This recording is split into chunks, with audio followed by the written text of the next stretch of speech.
Before I get into this video, let me go ahead and say that this has a very hot take in it, and I don't expect anyone to agree with me. So if you're somebody that's easily offended by things you don't agree with, I highly recommend you do not watch this video. Go watch something fun instead. Thank you. I know everybody in your timeline is talking about Kanye West right now, but I have a fairly hot take about Kanye. One I think is so hot, I actually might get canceled for this one. But getting canceled is just a Tuesday morning for me. Cancel me again. Let's see if it takes this time, boys. Let's go. Before I share this opinion, let me remind you, I grew up in a small-ass town at a high school that had less than like 100 kids in it. My graduating class was like 18 kids. So when I tell you what I'm about to tell you, I hope you believe me because it makes obvious sense. My American history teacher, who also was our football coach, taught me that during World War II, the Holocaust had some silver linings. That we advanced medical technology, that we advanced other types of technology, and that whereas the Holocaust was one of the worst atrocities to ever happen, he tried to tell us that in the end there was a silver lining, and we should look at that silver lining. And this is a fundamental piece of misinformation. All of the research that I've looked at has shown me that this is an untruth. But I hope it gives you an idea of how people like me, you, and even Kanye West can be a victim to misinformation. And by now, you've seen this viral clip where Kanye praises the man that was in charge of those camps during World War II, where he says that, he built highways and invented the microphone, and that everybody brings value to the table, especially the mustache man. You know you've messed up when you say something so shocking, even Alex Jones tries to help you walk it back, but Kanye refused. He doubled down and tripled down and quadrupled down on his statement. So here's my hot take, and I'm going to preface it with one more thing. Is Kanye West a garbage human being? Yes. Is he a narcissist? Yes. Has he been abusive to Kim Kardashian and his children? Yes. 100%. And he is responsible for everything he says and does. Absolutely. However, Kanye West is a deeply troubled man.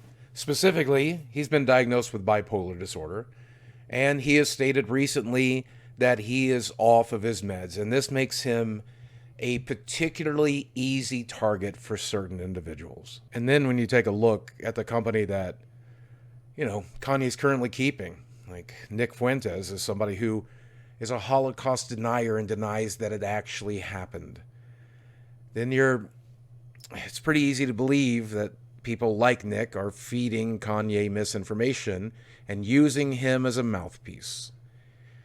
And I genuinely think that's what's happening. And it's certainly not the only time we've seen people trying to take advantage of a mentally ill Kanye West. You remember when they were trying to push the dying social media platform Parler into his lap because they knew he could afford the money? I mean, at least they failed on that one. At least Kanye backed out in the end. At least that fell apart. And let me be very clear. I have no sympathy for Kanye, right? He has been put into a position which is extremely fortunate, with a tremendous amount of money and power, and he's squandering it away right now. He's allowing terrible people in his life to talk him into doing bad shit, and then he makes the choice to do the thing they are talking him into. So I no sympathy for Kanye. Instead, the point that I'm trying to make is condemning the people who are manipulating Kanye, condemning the people that have gotten into his ear and into his life. These white supremacist, Holocaust-denying pieces of shit like Nick Fuentes. Fuck that guy. Fuck anyone else who sees somebody who is mentally ill and decides that's someone they're going to exploit for their own personal gain. When you are saying stuff so outlandishly wrong that Alex Jones seems offended by it, he helps you walk it back, then you're in the middle of a severe mental health episode. And I really, truly, genuinely hopes that someone gets Kanye the help that he desperately needs before he puts even more hate and pain and misery into the world. But you know what? That's not going to happen because there's going to continue to be people that are going to take advantage of it, get into his ear, and manipulate him. There's going to continue to be podcasters who put him on the show for the ratings. There's going to continue to be Fox News and CNN segments where they rebroadcast every crazy thing he says and puts it out into the world. And then there's going to be YouTubers like me who talk about it. And we're all going to profit off of this man's mental illness. And it sucks. That's the world we live in. But we certainly do. And at this point, with all of the damaging things he has done to his family, to his friends, to the world at large, I don't care if he gets the help he needs for him. I don't care if he's happy or sad, if he feels good, if he feels bad. I genuinely no longer care. What I do care about is that he gets the help he needs so that people will stop exploiting him, stop manipulating him, and he will stop putting this kind of piss and vitriol into the world because it is doing genuine harm. It's as simple as that. And I know some of you are going to say, well, this is free speech. Kanye can say and do whatever he wants to say and do. And you're not entirely wrong, but there are consequences for the things you choose to say and do. And freedom of speech is not freedom of consequence. And you know who says that? Elon Musk, your free speech daddy himself, suspended him from his Twitter account to keep him from inciting violence. When free speech daddy shuts you down, you know shit's going wrong. I know people are going to call me a fence sitter for this opinion, and I'm prepared for that, but I don't think I can condemn Kanye any harder than I already am. But I think when we have a situation like this, it's important to look at why they're doing what they do, how they arrived at this point, and who the background actors are who are manipulating them into that situation. I've always done that, and I think it's important to do that here as someone who is also neurodivergent. As someone who also has their mental health problems, it's hard for me to not look at this situation and see that in it. Could I be wrong? Absolutely. But I genuinely don't think I am.